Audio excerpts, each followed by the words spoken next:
नमस्कार साथियों, हंस वाहिनी के यूट्यूब चैनल पर आप सभी लोगों का हार्दिक स्वागत है। मैं आप लोगों के साथ रणवीर सिंह राठौड़ और आपके सामने हाजिर हुआ हूं करंट जीके की कक्षा को लेकर, यानी नवीनतम समसामयिकी की, यानी हमें विश्व, भारत व राजस्थान में यानी जो अब घटनाएं घटित हो रही हैं उनका सार संग्रह लेकर के कुछ इंपॉर्टेंट क्वेश्चन यानी 10 प्रश्नों के अंदर हम एक पूरा का पूरा विश्व, भारत और राजस्थान को समेटते हुए उसके बारे में अध्ययन करेंगे मित्रों, गागर में सागर भर के। तो आप लोगों को निरंतर मित्रों जुड़े रहना होगा और इस वीडियो को आप अंत तक जरूर देखें, क्योंकि इसमें आपके लिए एक अच्छा सा प्रश्न भी है और एक अच्छी सी अंत में सलाह भी है।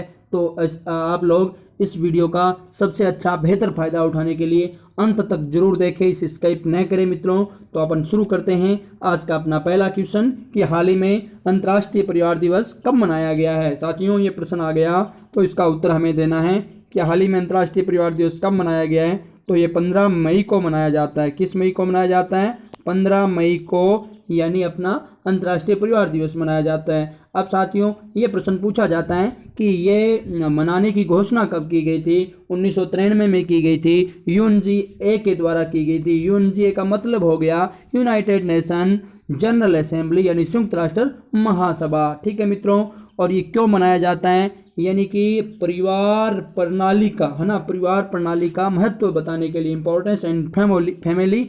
तो परिवार प्रणाली का महत्व बताने के लिए अगर बात इसकी थीम की करें तो मित्रों, थीम है families in development. Families in development इस दिवस की क्या थीम है। साथियों, हर बार हम जब भी पढ़ते हैं इंपॉर्टेंट डे वाला, जब भी प्रश्न आता है तो हम क्या करते हैं, पूरे महीने में जितने भी इंपॉर्टेंट डे हैं उन सभी डे को याद कर लेते हैं। तो एक बार पुनः हम शुरू करें। आप लोग यकीन भी नहीं कर पाओगे कि इस प्रकार हम एक महीने के सारे दिवस याद कर सकते हैं। जब एक महीने के कर सकते हैं तो वर्ष कोई ज़्यादा लंबा चौड़ा नहीं होता, क्योंकि एक वर्ष में 12 ही महीने होते हैं। तो शुरू करते हैं साथियों।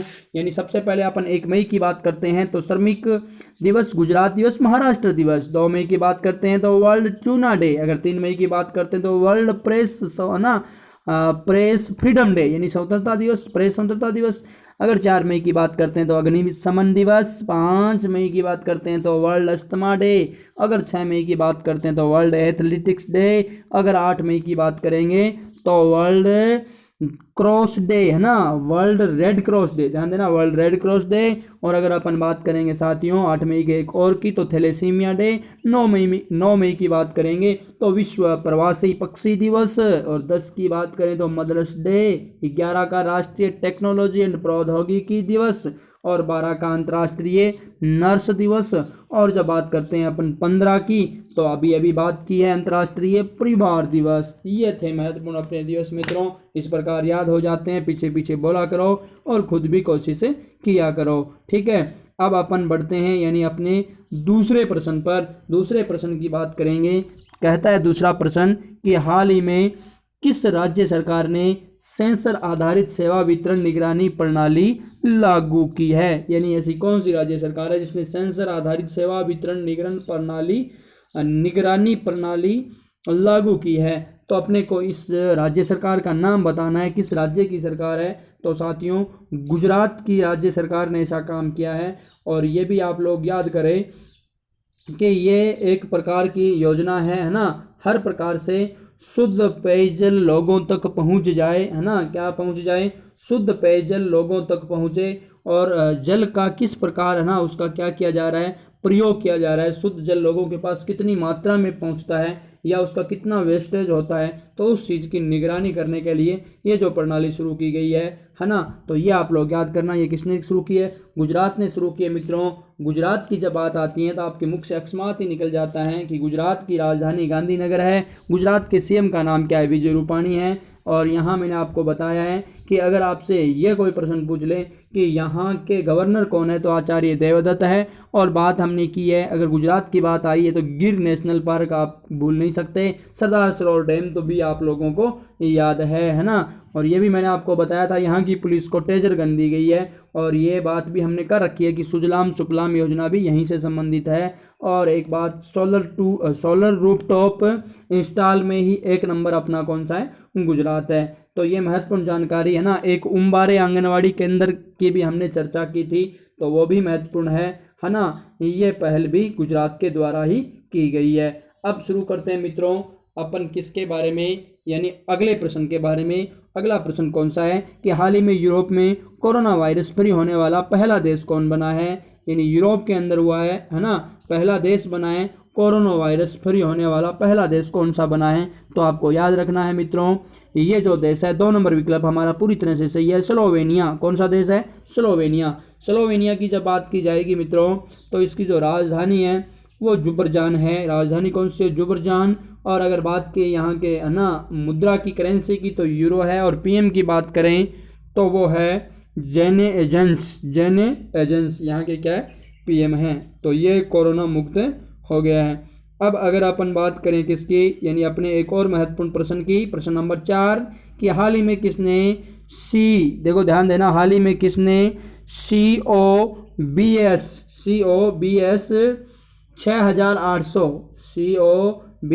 6800 टेस्टिंग मशीन राष्ट्र को समर्पित किया है। अब बात ये बतानी है, बस पहली बात तो ये ध्यान रखना, ये टेस्टिंग मशीन है और ये किसकी टेस्टिंग करती है? कोरोना की टेस्टिंग करती है। तो ये जो मशीन क्या करती है, मैंने आपको बताया, टेस्टिंग कोरोना की, और इसको राष्ट्र को समर्पित किया। कहने का मतलब राष्ट्र के लिए इसको शुरू कर दिया गया है। और ये इसको किसने किया है? तो मित्रों हमें उत्तर देना होगा यहाँ doctor Harshvardhan Singh. Doctor Harshvardhan Singh. Doctor कौन है? हर्षवर्धन सिंह, ठीक है। और जब बात की जाएगी डॉक्टर हर्षवर्धन सिंह की तो आप लोग जानते ही होंगे ये हमारे क्या है? स्वास्थ्य मंत्री है मित्रों। और जब अन्य 3 विकल्पों की अगर बात करें, नरेंद्र मोदी भारत के प्रधानमंत्री, रामनाथ कोविंद राष्ट्रपति, राजनाथ सिंह अपने क्या हो जाएंगे?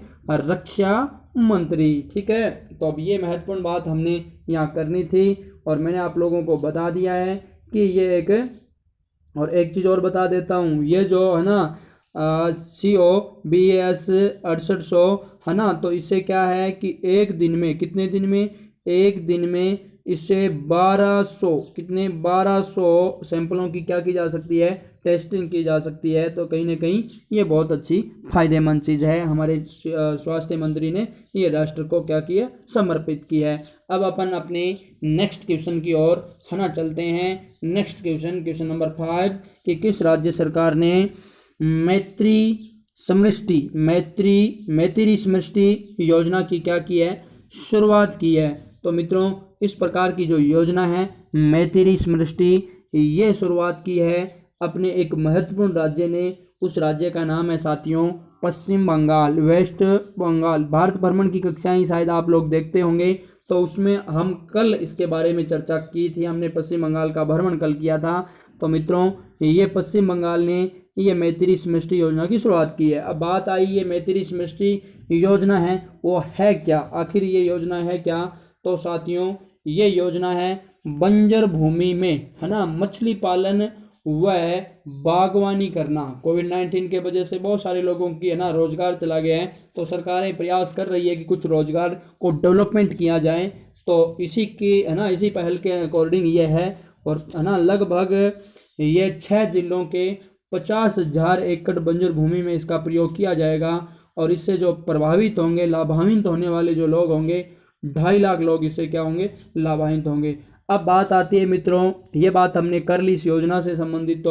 तो अब बात आती है पश्चिम बंगाल की। तो क्या जानते हो पश्चिम बंगाल के बारे में? फटाफट नाम निकल जाना चाहिए। पश्चिम बंगाल, राजधानी कोलकाता, नदी हुगली के किनारे, और यहाँ के सीएम ममता बनर्जी, राज्यपाल जगदीप धनखड़। और मैंने यहाँ और कुछ भी बात आपको बताई थी कि यहाँ पर सुंदरवन नेशनल पार्क है, जिसके अंदर पहले 88 बाघ थे, अब 96 हो गए, बढ़ गए हैं। और ये भी बात की थी कि यहाँ पर बुक्सा है ना नेशनल पार्क, वो भी महत्वपूर्ण है। जलादा पारा और भी बात की थी। गोरू मारा वो भी हमने बात की थी है ना। एक सिंग लिली उसकी भी हमने कल ही बात की थी, तो वो आपके याद हो गया, क्योंकि बार बार इन चीज़ों को रिवाइज करने से ये दिमाग में घर कर जाती हैं। सदाने ऐप भी किससे जुड़ा हुआ है? पश्चिम बंगाल से जुड़ा हुआ है साथियों। तो ये महत्वपूर्ण इंपॉर्टेंट बातें हैं, वो आप लोगों को याद रही होगी। कुछ जीआई टैग के बारे में हमने बात की, रसगुल्ला की बात की हमने, और हमने किसकी बात की थी? चावल की बात की, दार्जिलिंग की चाय की बात की, गोविंद भोग की बात की। तो ये वहाँ के क्या जीआई टैग है। तो अब मित्रों शुरू करते हैं एक और महत्वपूर्ण अगले प्रश्न की ओर। हम क्या करते हैं? बढ़ते हैं कि हाल ही में WTO के प्रमुख ने इस्तीफा दिया है। इनका नाम क्या है। अब आपको बताना है कि WTO के प्रमुख ने इस्तीफा दे दिया है, दे दिया तो दे दिया है, लेकिन हमें उसका नाम भी याद करना है। नाम जब याद करेंगे तो साथियों पहले ही विकल्प में दे रखा है रॉबर्ट अजेवेडो। इसका नाम क्या है? रॉबर्ट अजेवेडो। अब आपसे ये जो पूछा गया है कि WTO के प्रमुख ने इस्तीफा दे दिया है, उसका नाम क्या था? रॉबर्ट अजेवेडो या अजेवेदो नाम भी लिखा मिलता है, तो वो भी आप लोग ध्यान रखें। अब मित्रों कुछ और महत्वपूर्ण जानकारियां भी हमें क्या करनी चाहिए, इससे संबंधित जाननी चाहिए। अब WTO ने दिया है, तो WTO के बारे में आप लोग क्या जानते हो? आप ये जानना चाहिए कि वर्ल्ड ट्रेड ऑर्गेनाइजेशन यानी विश्व व्यापार संगठन। अब बात आती है ना, वर्ल्ड ट्रेड ऑर्गेनाइजेशन की स्थापना की तो 1995 को इसकी क्या हुई मित्रों? स्थापना हुई। और कहाँ पर हुई? स्विट्जरलैंड में हुई। और साथ साथ में ये अन्य अदर विकल्प है, इन पर भी आप गौर करें, ये भी बहुत महत्वपूर्ण है। वर्ल्ड लेवल की बात करें, ये तो बहुत महत्वपूर्ण व्यक्ति है। यहाँ कौन कौन से देखिएगा, इनमें कौन महत्वपूर्ण है? इस प्रश्न का उत्तर हमारा ये हो गया। तो ये तो WTO के प्रमुख का इस्तीफा दे दिया। एंटोनियो गुटेरेसो की बात करें तो आप लोग अच्छी तरह से जानते हो कि ये हमारे किसके प्रमुख है? संयुक्त राष्ट्र संघ के ये प्रमुख है। और टेड्रोस अदानो की बात करें मित्रों, तो टेड्रोस अदानो मैं बार बार बताता हूँ ये किससे संबंधित है? WHO से संबंधित है। किससे? WHO से संबंधित। और डेविड मालपास की बात करें तो ये मित्रों वर्ल्ड बैंक से संबंधित है। किससे? वर्ल्ड बैंक से। ठीक है, तो वर्ल्ड बैंक के प्रमुख ये हो गए, WHO के टेड्रोस अदानो हो गए, और UN के कौन? एंटोनियो गुटेरेस से हो गए। और इधर WTO वालों ने तो इस्तीफा दे दिया। अब नया कौन बनेगा? आगे अपन बातचीत इसके बारे में करने वाले हैं। तो अब अगले अपन एक और महत्वपूर्ण क्वेश्चन की ओर बढ़ते हैं मित्रों। प्रश्न नंबर अपना क्या है? 7 है कि हाल ही में किसे देश के सर्वोच्च खेल सम्मान खेल रत्न के लिए नामित किया गया? अभी दिया नहीं गया है, बल्कि उसके लिए नामित किया गया है। तो मित्रों ऐसा व्यक्ति कौन है इनमें जिनको ये खेल रत्न के लिए नामित किया गया है? बात की जाएगी तो मित्रों अंजू मौदगिल की। किसकी बात की जाएगी? अंजू मौदगिल की। तो अंजू मौदगिल को यह क्या ना खेल रत्न पुरस्कार के लिए क्या किया गया? नामित किया गया है।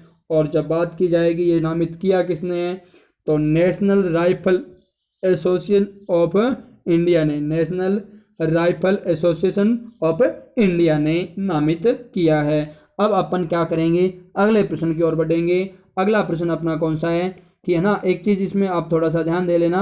अपने कुछ दिन पहले ही बात की थी कि हार्ट है ना, हार्ट वाला जो पुरस्कार है, हार्ट कप, वो किसने जीता था? वो जीता था सानिया मिर्जा ने। किसने जीता था? सानिया मिर्जा ने। तो अभी अपने बात की है सर्वोच्च रत्न वाली, तो ये तो खास मतलब सम्मान खेल रत्न है, ये तो अंजू मौदगिल को नामित किया गया है। जब इसको दिया जाएगा तब हम और बात करने वाले हैं। तो अब अगले प्रश्न की ओर अपन रुक करते हैं। अगला प्रश्न अपना कौन सा है कि हाल ही में किसने भारत के लिए $1 बिलियन सामाजिक सुरक्षा पैकेज की घोषणा की है? तो मित्रों जब इस प्रकार की बात आएगी, यानी भारत को सामाजिक सुरक्षा पैकेज के रूप में $1 बिलियन की मदद, बहुत बड़ी मदद होती है, ये किसने दी है? क्या ADB ने दी है यानी एशियन डेवलपमेंट बैंक ने दी है, या फिर वर्ल्ड बैंक ने दी है, या यूनो मतलब संयुक्त राष्ट्र संघ ने दी है, या NBD ने दी है ना, न्यू बैंक। हमने इसकी भी बात कर ली है। अब बताओ मुझे इनमें से किसने दी है? तो मित्रों हमारा उत्तर आएगा, वो आएगा 2 नंबर। हमारा उत्तर क्या आएगा? 2 नंबर वर्ल्ड बैंक ने। किसने दी है? वर्ल्ड बैंक ने। अब बात आई है वर्ल्ड बैंक की, तो आप लोग मुझे बता दोगे इसकी स्थापना कब हुई? 1944 में। वर्ल्ड बैंक की स्थापना कब हुई? 1944 में। इसका हेडक्वार्टर कहाँ पर है ये भी आप लोग जानना है। वाशिंगटन DC, जहाँ अमेरिका की राजधानी है। और अध्यक्ष कौन है इसके? David Malpass. अभी हमने पिछले प्रश्न पर विचार किया था, इसका डेविड मालपास के बारे में हमने पिछले प्रश्न में भी पढ़ा था। अब अपन क्या करते हैं, आगे की ओर बढ़ते हैं। यानी कि जब अपन बात करेंगे किसके बारे में, एक चीज़ आप और याद कर लेना इसके, है ना, अध्यक्ष तो डेविड मालपास हो गए, किसके? यानी कि अपने वर्ल्ड बैंक के। अगर CEO की बात आए तो अंशुला कांत। CEO कौन है? अंशुला कांत। वर्ल्ड बैंक के CEO है अंशुला कांत। ठीक है, अंशुला कांत वर्ल्ड बैंक के क्या है? CEO है। तो यह भी महत्वपूर्ण प्रश्न बनता है। अब मित्रों अपने अगले प्रश्न की ओर हम क्या करेंगे? बढ़ेंगे। अगला प्रश्न हमारा है कि हाल ही में पाकिस्तान के वनडे क्रिकेट टीम के कप्तान कौन बने हैं। अब हमें थोड़ा ध्यान रखना है क्योंकि क्रिकेट से संबंधित है, खेल से संबंधित है। तो मित्रों बात करेंगे है ना बाबर आजम की। तो बाबर आजम क्रिकेट है ना पाकिस्तान क्रिकेट टीम का क्या बन गया है, कप्तान बन गया है। कौन, बाबर आजम पाकिस्तान क्रिकेट टीम का क्या बन गया है, कप्तान, वो भी किसके, वनडे क्रिकेट टीम का मित्रों है ना। सलमान बट, शोएब मलिक तो आप लोग सब जानते होंगे, सानिया मिर्जा को जानते होंगे, तो शोएब मलिक को आप जरूर जानते होंगे, ठीक है। तो हाल ही में पाकिस्तान की वनडे क्रिकेट टीम के कप्तान कौन बने, बाबर आजम, जबरदस्त खिलाड़ी है मित्रों, ठीक है। तो अब अपन बात करेंगे पाकिस्तान की, है ना। करनी तो नहीं चाहिए लेकिन फिर भी कर लेते हैं, आखिरकार है तो पड़ोसी, जैसा भी हो, है ना, पड़ोसी तो पड़ोसी होता है। तो पाकिस्तान की जब अपन बात करेंगे मित्रों तो हमें यह ध्यान देना चाहिए कि पाकिस्तान की राजधानी इस्लामाबाद है और पाकिस्तानी रुपया वहाँ का क्या है, करेंसी है। और जब बात की जाएगी वहाँ के पीएम की तो कौन, क्रिकेटर इमरान खान, है ना। कितना गजब का बुद्धिमान आदमी है मित्रों, है ना। जब बात की जा रही थी विश्व में बड़े बड़े हॉस्पिटल बनाने की, है ना, नए नए आइसोलेशन सेंटर या क्वारंटीन सेंटर बनाने की, तो फिर इमरान खान जी क्या कह रहे हैं, बड़े खुशी खुशी से कह रहे हैं कि जब इसकी दवाई नहीं है तो उन लोगों को अलग क्यों रखा जाए, बस कब्रें तैयार कर ली जाए, है ना। तरस आती है उसकी बुद्धि पर साथियों, ठीक है। चलते हैं, आगे बढ़ते हैं। और अगर हमने बात की पाकिस्तान के राष्ट्रपति की, आरिफ अलवी, यह प्रश्न आ सकता है, आरिफ अलवी पाकिस्तान के प्रेसिडेंट है, राष्ट्रपति है मित्रों। अब पाकिस्तान से महत्वपूर्ण प्रश्न क्या बन सकता है, ध्यान रखना। हाल ही में पाकिस्तान की एक महिला है ना क्रिकेटर ने संन्यास लिया था, सना पीर ने, किसने, सना पीर ने, तो उसका भी नाम याद करना। और एक और अच्छी रोचक बात आपको मैं बता देता हूँ, पाकिस्तान ने अपना एक यूएन में प्रतिनिधि भेजा है ना, संयुक्त राष्ट्र संघ में एक प्रतिनिधि भेजा है, उसका नाम है आयशा मुगल। क्या नाम है, आयशा मुगल, नाम क्या है भाई, आयशा मुगल। और ये क्या है, ट्रांसजेंडर है, मतलब आप लोग समझ गए होंगे ये ट्रांसजेंडर है। तो यूएन में पहुंचने वाला पहला प्रतिनिधि ट्रांसजेंडर किसने भेज दिया है, पाकिस्तान ने भेज दिया है, ठीक है। तो आप ये भी ध्यान रखना। अब मित्रों बात करते हैं किसकी, यानी आगे बढ़ते हैं। और एक चीज़ और बता देता हूँ, पाकिस्तान से संबंधित बात आ गई है तो, है ना, पाकिस्तान की सेना में प्रथम प्रवेश, पाकिस्तान की सेना के यानी वायु सेना में पायलट के पद पर पहुंचने वाला प्रथम हिंदू व्यक्ति बना है राहुल देव। कौन बना है, राहुल देव पायलट, है ना, वहाँ बना है। तो ये भी ध्यान रख लेना पाकिस्तान में। अब अपन बात करेंगे मित्रों, यानी अपने एक और महत्वपूर्ण प्रश्न की ओर हम बढ़ेंगे। और वो अपना प्रश्न कौन सा है कि हाल ही में शंघाई सहयोग संगठन के सदस्य देशों के विदेश मंत्रियों की कॉन्फ्रेंस, है ना, विदेश मंत्रियों की वर्चुअल कॉन्फ्रेंस में भारत की तरफ से किसने हिस्सा लिया है, ये बताना है। मतलब शंघाई सहयोग संगठन के द्वारा क्या किया गया है ना, एक मंत्रियों की एक वर्चुअल प्रेस कॉन्फ्रेंस की गई है, उसमें भारत की तरफ से हिस्सा लेने वाले। तो अब अगर विदेश संबंधित बात आ गई तो मित्रों आपको उत्तर देना होगा विदेश मंत्री से संबंधित। तो हमारे जो विदेश मंत्री कौन है, एस जयशंकर। हमारे विदेश मंत्री कौन है भाई, एस जयशंकर है, सुब्रमण्यम जयशंकर है मित्रों। तो इन्होंने क्या इस वर्चुअल कॉन्फ्रेंस में भाग लिया है। आपको एक चीज़ तो ध्यान होगी, अब जो ये है ना भारत या कोई भी देश इधर उधर क्या कर रहे हैं, आपस में बातचीत वार्ता कर रहे हैं, तो सारे कोविड-19 से निपटने के लिए जतन कोई बातचीत हो रही है। तो ये भी आप लोगों को समझना है ना, इस कोरोना ने सारा कुछ हिला के रख दिया है।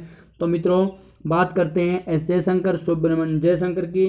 तो इनके बारे में एक चीज़ तो आप लोग याद कर ही लेना, और वो कौन सी याद करोगे, वो आप लोग ये बात याद करना कि ये राज्यसभा सदस्य हैं। कौन, एस जयशंकर, और गुजरात से हैं भाई, ये पूछा जा सकता है कहाँ से, गुजरात से राज्यसभा सदस्य ये बने हैं एस जयशंकर, ठीक है। अब बात आती है सही है ना शंघाई सहयोग संगठन की। तो मित्रों ये शंघाई सहयोग संगठन है, इसका जो हेड क्वार्टर है वो कहाँ पर है, बीजिंग में है। कहाँ पर है, बीजिंग कहाँ पर है, चीन में। और इसके कुल कितने सदस्य देश है, 8 सदस्य देश है। तो ये एक अच्छा तथ्य बताया। अगर एक नीचे एक विकल्प दे रखा है हर्षवर्धन श्रृंखला का, तो मित्रों ये भी आप लोग याद करना। मैंने आपको पहले भी बताया ये भारत के नए विदेश सचिव है, ये भारत के क्या भाई नए विदेश सचिव है। तो ये बात आप लोगों को याद हुई साथियों। अब आज के लिए आपके लिए एक बहुत अच्छा सा और धमाकेदार सवाल आपके लिए आ गया है, और वो कौन सा है, वो है कि आज का सवाल आपका कि हाल ही में जारी वैश्विक ऊर्जा संक्रमण सूचकांक में भारत का कौन सा स्थान है।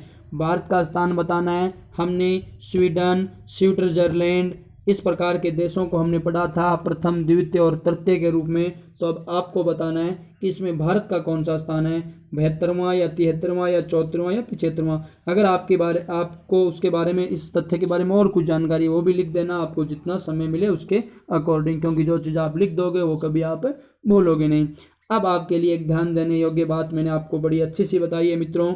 देखो, अपने दिल की सुनिए, उसे पता होता है कि आप सच में क्या बनना चाहते हैं, है ना। बहुत अच्छी बात है कि अपने दिल की सुनिए, है ना, वही ही जानता है और कोई नहीं जानता। वास्तविक बात है, ये कठोर सत्य है। अगर आप सहन करोगे, इस पर अमल करोगे कि अपने दिल की सुनिए, उसे पता है कि आप सच में क्या बनना चाहते हैं। लोग तो आपके बारे में केवल धारणाएं रख सकते हैं, लोग आपको अपने अनुसार तर्क दे सकते हैं, कुछ अच्छे भी कुछ बुरे भी, लेकिन वास्तव में बात तो क्या है, हमारे दिल को पता है कि हम बनना क्या चाहते हैं आखिरकार। ठीक है, तो मित्रों आपको इस बात पर क्या करनी चाहिए, अमल करनी चाहिए। आपने एक हमारे, है ना, हमारे एक कहावत प्रचलित में सुनते हो हम लोग कि सुनो सबकी और करो मन की, यानी दिल की। ठीक है, तो ये भी बात आप लोग ध्यान रखना, और जो भी करना है वो हमें अच्छा ही करना है। निरंतर अगर आप इसी प्रकार पढ़ते रहोगे तो मुझे पूरा विश्वास है आखिरकार हमें सफलता मिलेगी। साथियों, आज की कक्षा को मैं यहीं पर विराम दूंगा।